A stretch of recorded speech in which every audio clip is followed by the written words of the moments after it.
Hello friends, welcome to best English classes. मैं हूं प्रतीक तंवर और आज हम पढ़ रहे हैं डायलन थॉमस की लिखी poem a refusal to mourn the death by fire of a child in London. Refuse करने का मतलब होता है मना करना, मौन यानी किसी की मृत्यु पे रोना।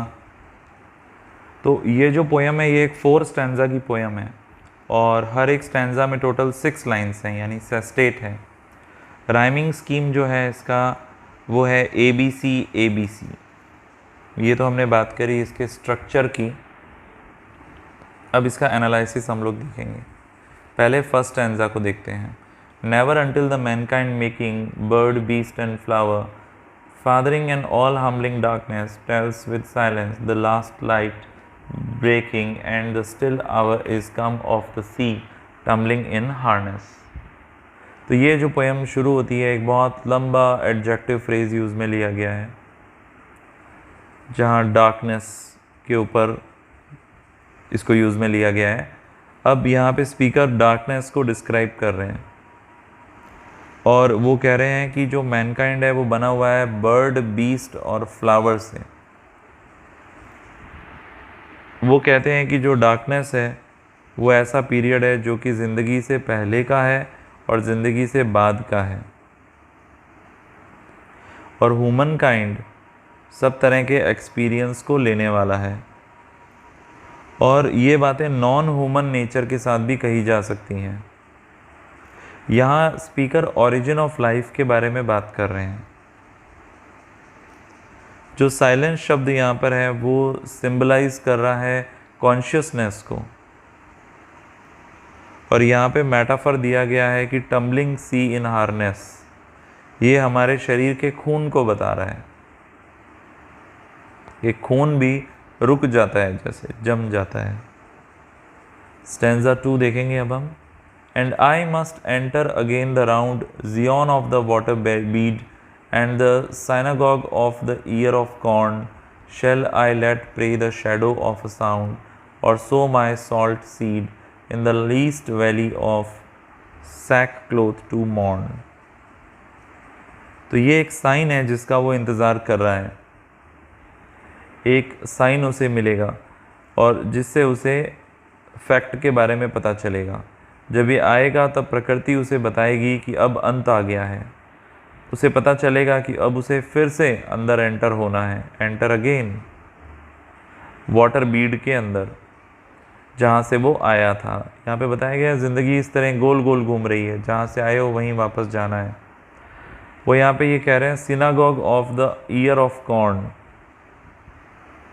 उस जगह को इसने सिनागॉग कहा है। सिनागॉग एक पूजा का स्थल होता है कि वो वापस सेंटर में लौट के आएगा अपने ओरिजिन पर, जो ज़िंदगी का बेस है उस पर।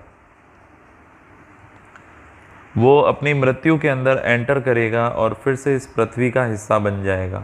और बहुत ही बढ़िया तरीके से उसने ये लाइंस लिखी हैं और यहाँ पर बहुत ज़्यादा कुछ इलेबोरेट करने की ज़रूरत नहीं है इसको, इसमें सब कुछ अच्छे से बताया गया है। अगली लाइन के अंदर वो एक क्लाइमैक्स की तरफ बढ़ता है और वो ये कहता है कि सौरो करने से मैं रिफ्यूज़ करता हूँ, उदास होने से, दुखी होने से मैं मना करता हूँ। मेरी कोई इच्छा नहीं है कि मौन किया जाए ज़िंदगी के अंत के बाद में। वो कहता है ये तो ऐसा होगा जैसे किसी सॉल्ट सीड को आप पृथ्वी में एंटर नहीं होने दे रहे हो, उसे रोक रहे हो। आप जो साउंड की शैडो है उसको माउथ से दूर ले जा रहे हो। ये कुछ ऐसा है। अब देखते हैं stanza 3। The majesty and burning of the child's death I shall not murder the mankind of her going with a grave truth nor blaspheme down the stations of the breath with any further elegy of innocence and youth। तो अब ये जिसका second half है, यहाँ पर वो एक तर्क दे रहे हैं कि ये नैरेटिव बताया जा रहा है कि क्यों, कारण क्या है कि वो चाहते हैं मौन करना, मृत्यु पे रोना, पर रिफ्यूज़ कर रहे हैं उसको। वो चाहते हैं पर करेंगे नहीं, इसका क्या कारण है? एक्चुअल में लंदन में एक डेथ हुई है जिसमें एक बच्चा जल के मर गया और इस बात से उनको बहुत गहरा दुख है। तो तर्क यहाँ पे ये समझाया जा रहा है कि वो नहीं चाहते कि इस बच्चे को मृत्यु की बाहों में भेजा जाए बिना गंभीर सत्य को जाने। वो नहीं चाहते कि इस सिचुएशन के अंदर रियलिटी कहीं पे भी छुप जाए उनके आंसुओं की वजह से और इमोशंस की वजह से, क्योंकि ऐसा करना तो ब्लेस्फेमी जैसा होगा, ईश्वर की निंदा करना जैसा होगा। स्टैंजा 4 की बात करते हैं। Deep with the first dead lies London's daughter, robed in the long friends, the grains beyond age, the dark veins of a mother, secret by the unmourning water of the riding Thames, after the first death there is no other। ये final set है 6 lines का। यहाँ पे speaker conclude कर रहे हैं अपनी बात को। वो बता रहे हैं कि जैसे जो मृत बच्चा है वो अब लंदन की बेटी के साथ है। यहाँ पे ये क्लियर नहीं है कि ये कौन पर्सन है, क्या ये कोई ग्रुप ऑफ पीपल है, किसके बारे में बात हो रही है, बट डेफिनेटली स्पीकर डेथ के बारे में बात कर रहे हैं और वो लंदन के बारे में बात कर रहे हैं। थॉमस उन दिनों में लिख रहे थे जब वर्ल्ड वॉर सेकंड का टाइम गुजर गया था।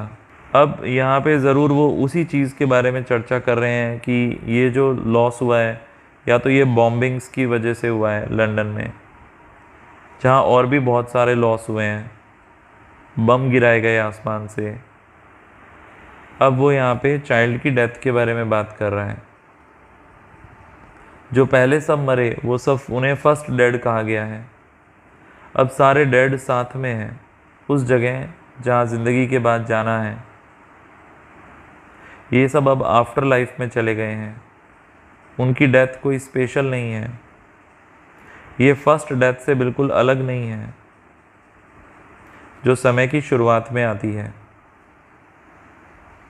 तो यहाँ पे वो बता रहे हैं कि डेथ के बारे में, जीवन के बारे में, वर्ल्ड वॉर सेकंड के हॉरर्स के बारे में, क्या क्या लोगों ने खोया है उसके बारे में।